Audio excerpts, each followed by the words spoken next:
Pembelajaran berdiferensiasi ialah pembelajaran yang dilaksanakan berdasarkan kebutuhan belajar peserta didik. Setiap peserta didik memiliki karakter, gaya bahasa, minat belajar, dan pemahaman yang berbeda-beda antara satu dengan yang lain. Untuk itu, kita sebagai seorang pendidik tidak bisa memberikan perlakuan yang sama antara satu murid dengan murid yang lain. Untuk itu, diperlukan usaha yang untuk memetakan dan memahami kebutuhan belajar setiap peserta didik. Langkah-langkah yang harus dilakukan dalam memahami kebutuhan belajar setiap peserta didik adalah dengan cara kesiapan belajar murid. Sebelum mempelajari materi atau topik, guru perlu memetakan kebutuhan murid. Dalam hal ini, guru harus mendiagnosa kesiapan belajar murid. Misalnya, pada diferensiasi konten, ada murid yang sudah siap mempelajari materi yang di dalamnya terdapat masalah berupa tantangan atau kemampuan berpikir tingkat tinggi, HOTS.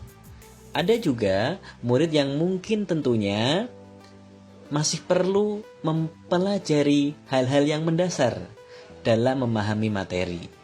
Tentunya perbedaan kognitif dari murid membantu guru untuk mempersiapkan bahan ajar. Minat belajar murid. Hal lain yang perlu dilakukan sebelum melakukan pembelajaran berdiferensiasi adalah guru perlu memetakan murid berdasarkan minat belajarnya. Sebagai contoh, ada murid yang senang belajar seni, olahraga, sains, atau bidang-bidang tertentu. Dalam hal ini, guru harus siap untuk memfasilitasi kebutuhan murid tersebut. Guru dapat memberikan pilihan kepada muridnya untuk belajar sesuai dengan minatnya. Profil belajar murid. Pemetaan kebutuhan murid berdasarkan profil belajar.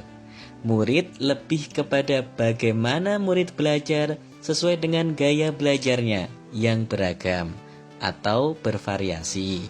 Misalnya pada diferensiasi proses.